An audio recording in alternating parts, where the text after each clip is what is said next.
Keluarga, teman, sahabat pasti akan bahagia kalau kita bahagia. Tapi sayangnya, nggak semua orang senang sama kesuksesan kita, termasuk juga teman kita sendiri. Mereka kadang cemburu ngelihat kita bahagia. Wajar aja sebenarnya seseorang merasa cemburu karena merasa dirinya lebih rendah. Tapi seringkali mereka menyangkal kalau dirinya cemburu. Dan yang gak adil lagi adalah ketika terlalu banyak orang yang benci sama diri kita. Makanya kita perlu sedikit waspada nih. Dan kalau bisa kita tahu ciri-ciri orang yang benci sama kita tuh kayak gimana sih. Nah, biar kalian tahu kayak gimana orang yang mungkin benci sama kalian, simak terus videonya sampai habis biar kalian gak ketinggalan informasinya. Ciri dari teman yang iri sama kita itu mereka nggak pengen dibandingin sama kita dalam hal apapun. Mereka selalu ngeliat kita sebagai pesaing, bukan teman. Mereka juga bakal bekerja lebih keras buat ngebuktiin kalau mereka lebih unggul daripada kita. Dan mereka bakal seneng kalau kita gagal atau jatuh di bawah level mereka. Selain gak suka ngeliat kita bahagia, mereka juga gak akan senang kalau kita selangkah lebih maju dari mereka.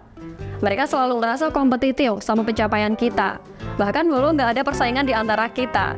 Gak peduli seberapa hebat rekor kita dan seberapa keras kita mencoba membuktikan diri, mereka gak akan percaya.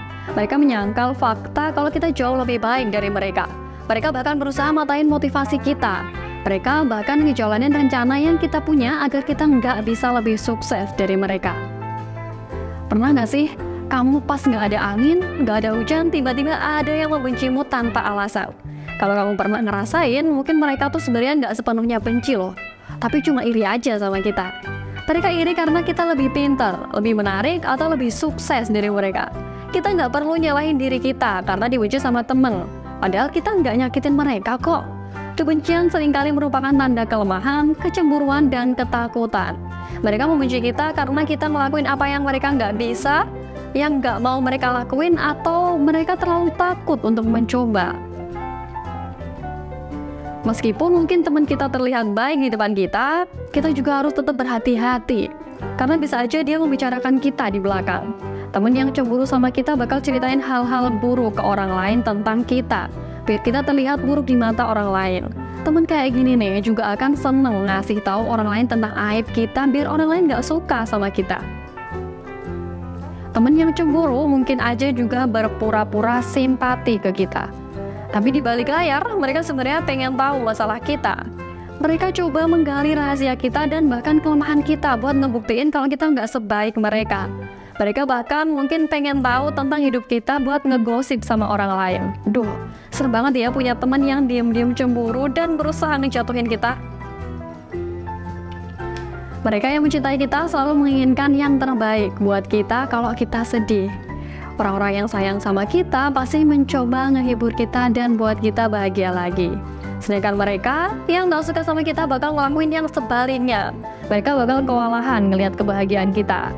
Intinya kebahagiaan kita tuh gak relevan dan dianggap ngerugiin siapapun. Bukan hal yang aneh, alih-alih ngasih selamat, mereka malah melontarkan sindiran yang bikin kita gak nyaman atau buat kita ngerasa depresi.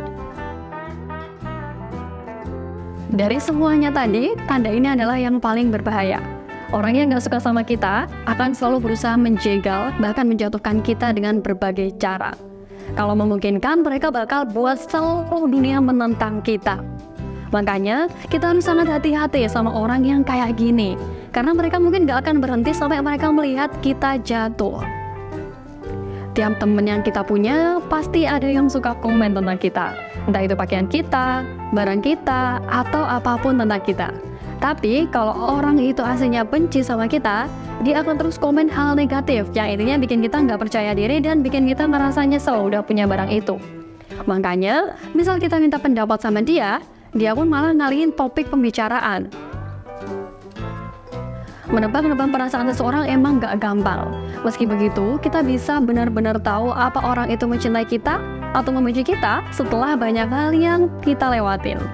Kita bisa tahu ciri-ciri orang yang mungkin membenci atau gak suka sama kita lewat tips tadi. Dengan kalian tahu tips tadi, kita harus tetap tenang ya ngadepin orang yang benci sama kita. Kita juga coba cari tahu kenapa dia jahat sama kita.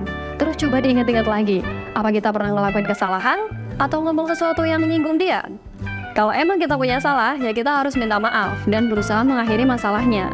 Tapi kalau ternyata emang kita nggak melakukan kesalahan, itu berarti orang itu emang punya kesalahan atau emang dia punya kepribadian yang buruk.